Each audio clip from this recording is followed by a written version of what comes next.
What has your child done that is technically wrong but you were proud of them for doing it? Early in her junior year in high school, my daughter was getting something from her locker between classes, and a member of the football team groped her. Trained as she was by her brothers, one older and one younger, her first, immediate reaction was to whip around and break his nose. Both of her brothers learned early not to get into physical fights with her, as she fights dirty. On his way down, she followed up with a swift kick between his legs, leaving Mr. Handy on the floor, bleeding, vomiting and holding his crotch.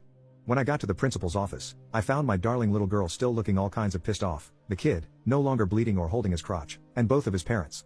I listened to the story and nodded wisely, then I said, well, I guess the punishment fit the crime. Why are we here? What are you talking about? Kid's dad says. We're calling the cops for this assault.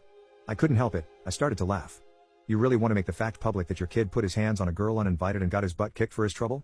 You know what? Let's call the cops. We can't have a predator running around free in our high school like this.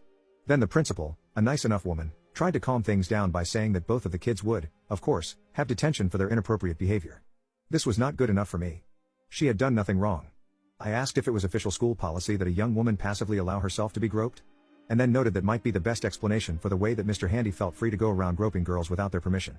Then I mentioned the magic word. Lawsuit. Suddenly, my daughter wasn't in trouble any longer. On the way home I suggested that she owed her brothers for teaching her to stand up for herself. So, she was technically in the wrong according to the principal, but I thought what she did was both hilarious and fitting to the situation.